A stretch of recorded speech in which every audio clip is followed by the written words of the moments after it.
Welcome to The Good Life with Jessica Grace. Today, meet Preacha Tim, owner of Hood Hibachi in Memphis, and discover how his childhood love for Chinese cuisine inspired a unique culinary journey. Stay tuned for this inspiring story.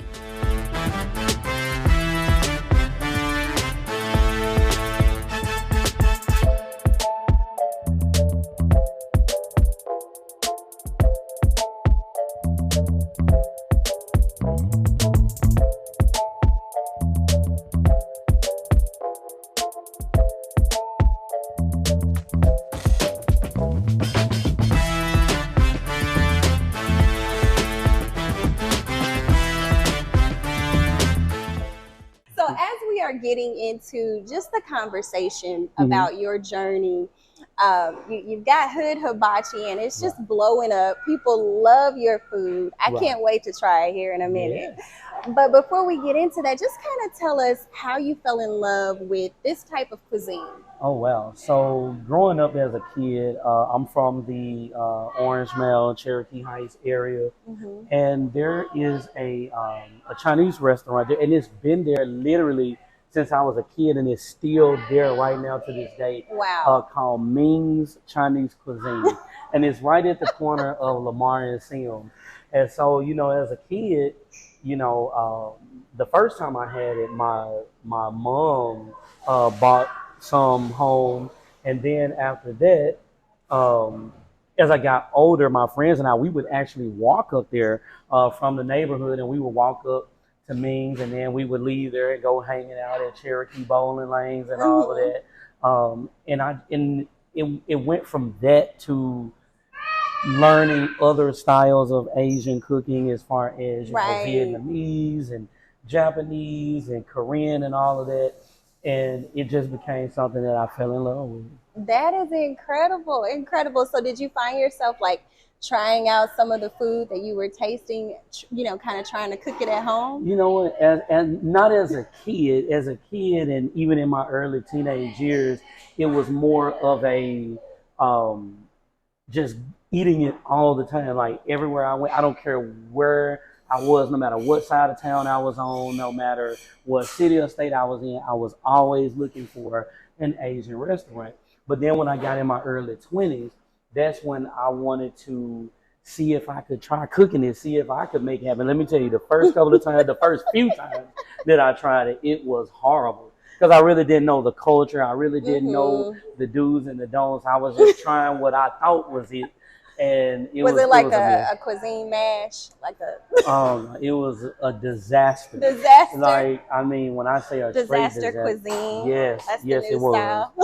Yeah, I was like, no, this ain't gonna work. It's got to be another way. But that's so good, and that's amazing that you were able to, connect with something you love, find something you loved as a child, and really birth a business out of it. Absolutely. And you know what? Believe it or not, my first day open for business, I started cooking on a pancake griddle. That my first day open for business, I was using a pancake griddle outside of my house. And I literally did so much business on the pancake griddle. The very next day, I had to move into the facility that we're in right now. The very next day. That just talks about the influence you had and the unique product. And we'll talk about that here in a minute. But I love the fact that you have such a well-rounded background when it comes to, all the different hats that you wear, pastoral ministry, and then being an artist, a music artist, and now an executive chef of your own restaurant. How do you balance all of the different hats that you wear? Well, one of the things that I do is just be myself. All of these things, I don't look at them as being who I am. I look at it as being what I do, but underneath all of that, I'm going to always be Tim. I'm going to always be the silly, goofy, love to have a good time, just love life. I'm going to always be that Tim. And then I look at everything else is just a part of what I do. And I just try to make sure that everything I do, that I give it my all. I try to make sure that I'm putting the energy that's supposed to be into it, making sure that I'm always incorporating me. I don't want to give anybody anything that's not Tim. Right. So whether it's music, whether it's ministry, whether it's food or whatever, I want to make sure that I'm giving people Tim. Right. And that's easy to do as long as I'm who I am. You are being yourself. Absolutely. And you're doing what you love. Right. I think that is so important for entrepreneurs. A lot of times we try to, you know, work in areas or build businesses in areas that we're really not passionate about. Right. Kind of speak to why you feel that your business, Hood Hibachi, has succeeded because of you being, you know, committed to exactly what you have to offer. Well, number one, I think the main thing is remembering supply and demand. This was something that was taught to me in my early stages of college. Anytime you have a product, more of a product than the demand for that product, then you kind of run the risk of the business not doing what you want it to do. With that being said, being in the South, the South is known for food. It's known for cooking, but mostly known for Southern cooking. And as a result of that, we have Southern style soul food restaurants everywhere. Right. And so I wanted to be a part of something that created a lane for myself where I don't have to compete with other businesses. I don't have to try to do things to set necessarily myself apart from what they're doing. But being a Black Japanese chef, it put me in a lane of my own right out of the gate. So a lot of people, when they first heard it, it's like, okay, you got this Black guy doing Japanese cooking. People was like, okay, is this for real? Right. Is it good? Right. Is it really good, or is this dude just doing something? And what happened was a lot of people started trying it out just to see if it really was what it was. And then once they tried it, it's like, wow, this dude really know what he's doing. Right. And so that made the word start to spread. And, you know, because like, I'm going to ask you a question. Okay. Can you, right off the top of your head, can you name 5 Black Japanese chefs? No. Exactly. So to put myself in a position where when you think of a Black Japanese chef, you can't think of nobody with Preacha Tim and Hood Hibachi. You know. Now let me say this: there are some others that's doing it, and they're doing a great job doing it. You know, but we're still a few. It's not a lot of us. It's only a few of us, and so as a result of that, you know, I was able to just, you know, I'm able to take it where I wanted to go. Right, you know? right. Absolutely. So it is important that businesses find their own lane. Absolutely. In order to be successful and not try to do what other businesses are doing, but find your specialty, right? Absolutely. And because a lot of times where people mess up it is they see someone start a business and they see that business being successful and it's like, oh, I want to try that. But if you already got 1 million people doing that, now you become a needle in a haystack. Right. You know, whereas when you start something that nobody else is really tapped into, then I kind of become a major part of the face of that particular category. And then what happens is when other people do start to catch on and say, hey, I want to do that too, I've already created such a name for myself that even if 1 million other people start to do it, people will say, but I still remember Hood Hibachi by Preacha Tim. So that's big. So really you're blazing a trail. Absolutely. And you're creating a path for other people if they decide to go this way or if they just feel inspired to figure out what their niche is and going after that. Yes. And then also I think a big thing for me is I don't depend on my food to sell my food, if that makes sense. Because there's a statement that I heard growing up, and it sounded good at the time, but I think we shouldn't tell people this. And that is, if you build it, they will come. Right. And so, but what that does is that puts people in the mindset of thinking, well, all I have to have is a good product, and that good product is going to sell. But realistically speaking, you're not the only person with a good product. So now the question then becomes not what are you selling, but how are you selling it? So for us, the first thing that we did that took us to another level was the Hood Hibachi fortune cookies.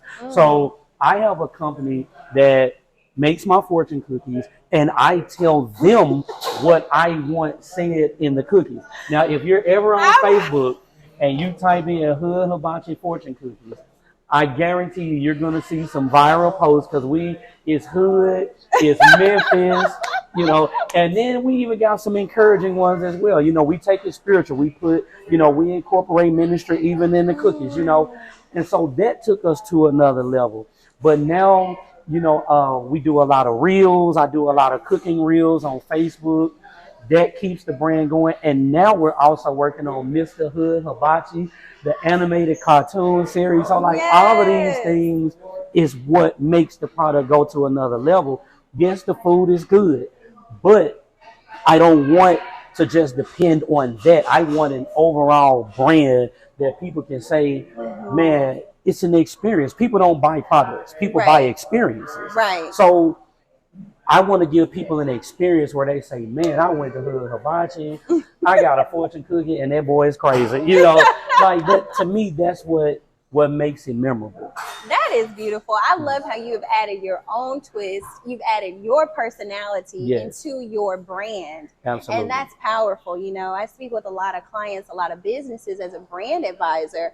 And I'm like, hey, where are you in what you're creating? If this is a representation of you. So I am so, so proud of you. I'm over here really beaming. Oh my goodness. Because again, as I was saying earlier, you and we connected as you were pastoring, and I helped you, my company did, when it came to your marketing of your church. And when you were taking a more traditional path, to church. And now, to just see that you've evolved into other areas, the music, it's all just so good. And you're a motorcycle rider, right? Yeah, absolutely. You're part of a motorcycle club. Yeah, and that's where the name Preacha Tim comes from, actually. I joined, this was back in 2010, I believe it was. I joined the High Rollers Motorcycle Club. High Rollers. And when I first, shout out to the High Rollers. And when I first joined, they knew I was in ministry. And so they was like, well, what you going to call yourself? And at the time, I had not really given it any thought. So they said, well, we're going to call you Preacha Tim. But what we're going to do is we're going to take the ER off of it, and we're going to put an A at the end because, you kind of hood and all of that. And so I just kept that name as a part of the brand. And so that name follows me everywhere I go. That is so beautiful. Well, thank you so much, Preacha Tim. I appreciate you. I'm ready to try out this delicious cuisine. And that you going to cook. You know what? I was just about to say. We're going to go get her an apron. And we're going to give her some ingredients, and we're going to show her how to do this the Hood Hibachi way. Okay. Absolutely. Let's do it. Let's make it happen.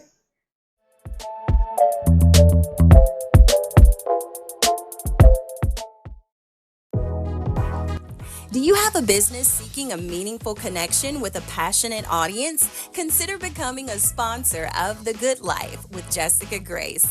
Align your brand with stories of hope, community, and inspiration.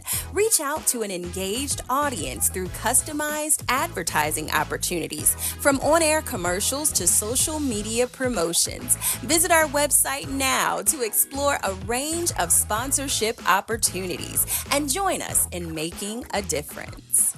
Be a part of the story that uplifts and inspires. The Good Life with Jessica Grace invites you to join us as a valued partner. Your support in any form helps us to continue creating content that enriches and warms the heart. As a partner, you're more than a viewer. You're a contributor to a narrative that celebrates beauty and positivity in our world. Your donation, large or small, makes a significant impact. Take a look at the screen for ways to become a partner today and help bring the good life to everyone.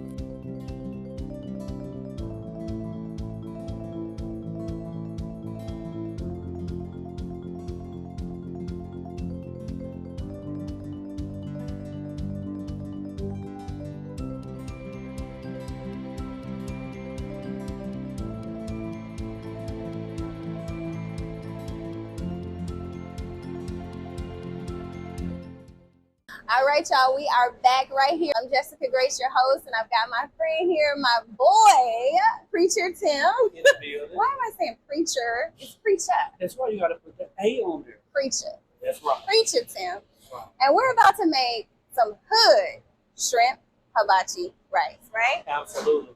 And I do want to emphasize that we're doing this the hood hibachi way.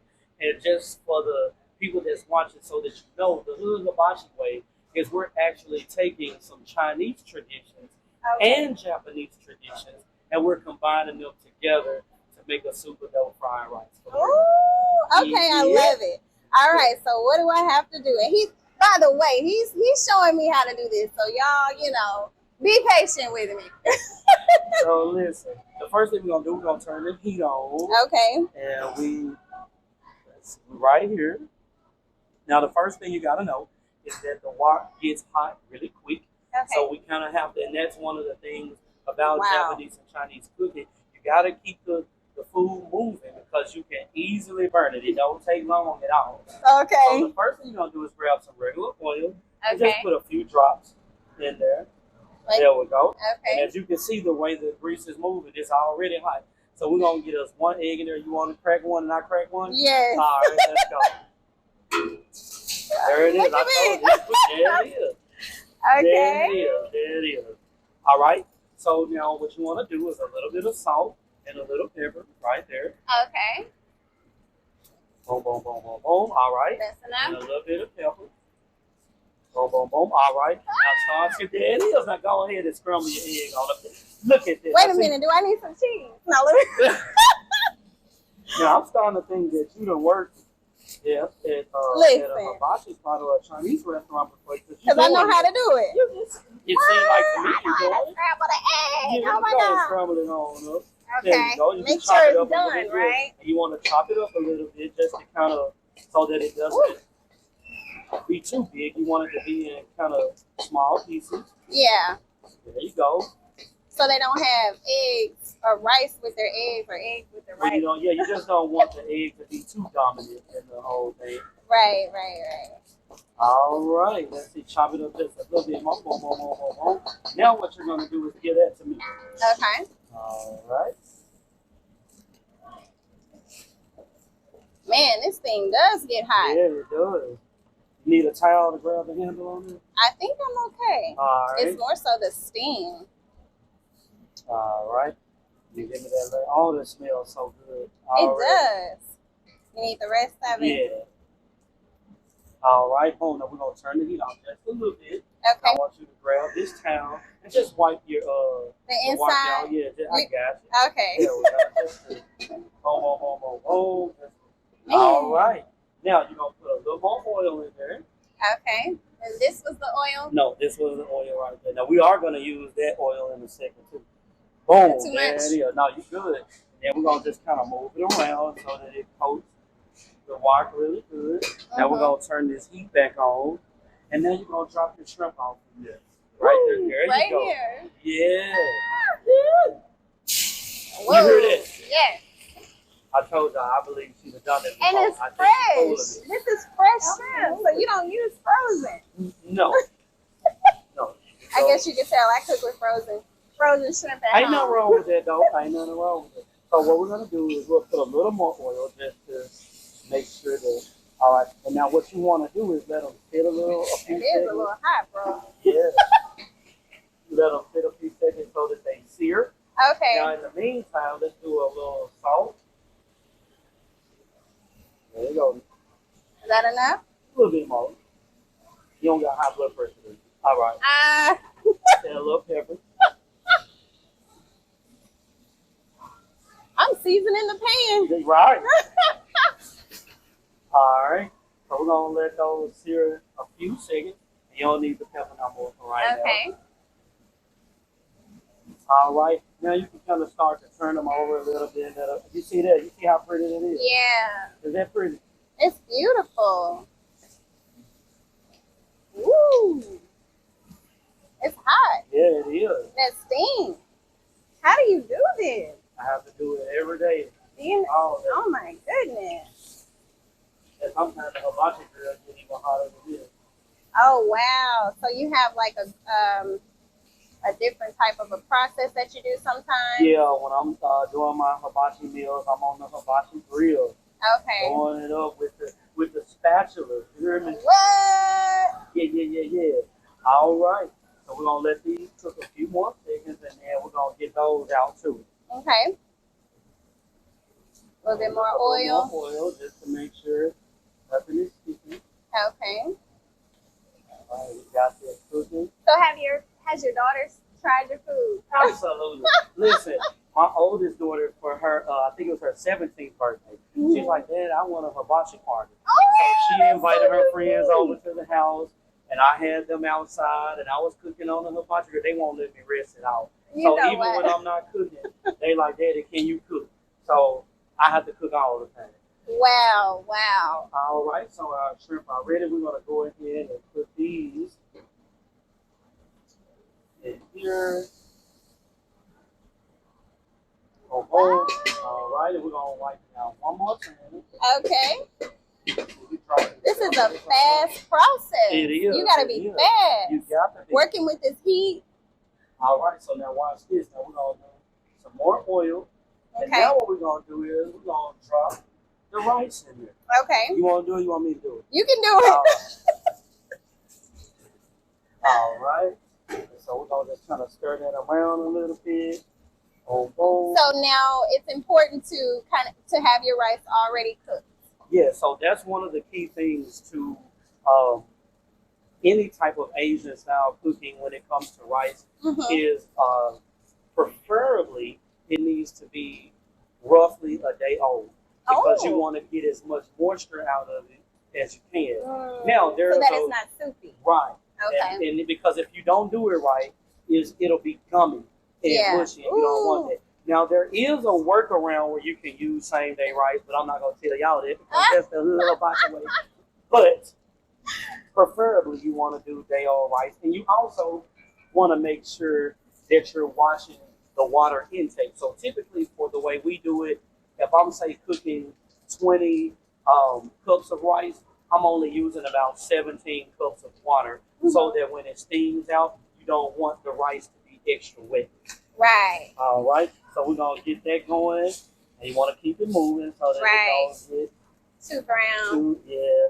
All right. Now we're going to go ahead and get all of this other goodness in here. Now, start mixing it in together. You got to move I'm getting too excited. I got to stay focused. Well, yeah, you got to move it quick. I'm trying. It's hot. You go for it.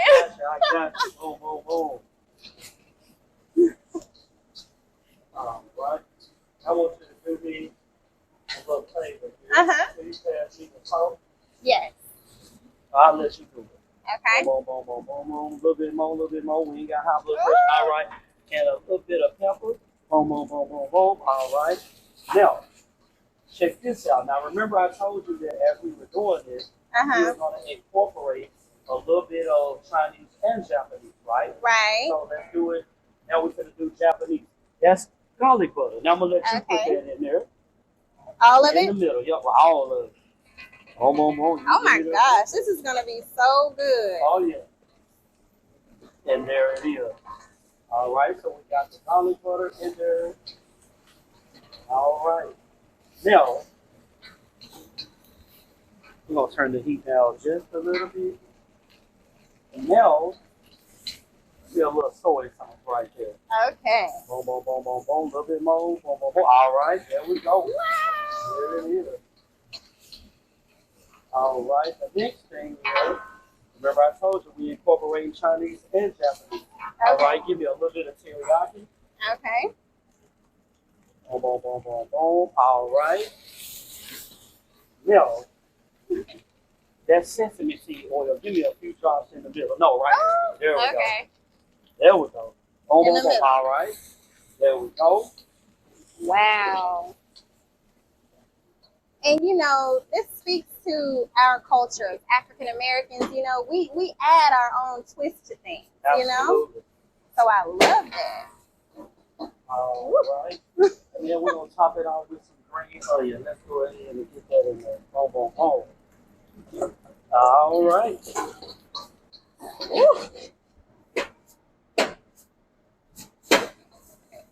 All right. Let's serve it up.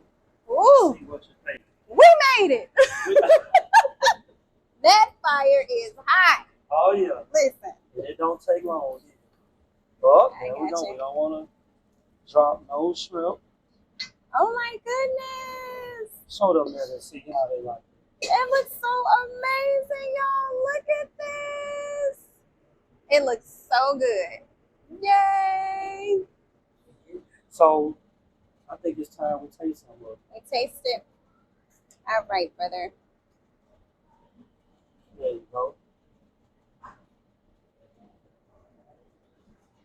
Oh my God. Is that it? It is so good. Let's see. Wow. That is delicious. Oh yeah, That's good. you did that. I did that. I think it's time for us to go eat. Let's go eat. All right. Well, thank you so much, Preacha Tim, for being so here much for and for having me. just showing me your amazing recipe, your style when it comes to cooking. I'm trying to get it out, and I'm not doing a good job. But I want to thank you so much for just taking the time to explain to our viewers, you know, what your business is all about. Absolutely. Giving us an inside look at what you do. Thank you so much. And showing me how to cook some hood shrimp fried rice. Absolutely. Oh Thank my you goodness. so much. It's been a pleasure. I promise you, Eddie. Yes, yes, yes. Now, for those who are watching who don't know how to connect with your business, will you please tell them how they can connect with the hibachi? Absolutely. So if you're on Facebook, you will go to Hood Hibachi by Preacha Tim. And remember, it's not an ER on there, it's an A. If you're on Instagram, you can look me up at Hood Hibachi _ Preacha Tim. And then if you happen to be in the Memphis area and you want to come and hang out, listen, give me a call, 901-563-1769. We're going to whip up some meals for you. Also, www.hoodhibachimemphis.com. Yes. I love it. Thank you so much, bro. Thank you so much.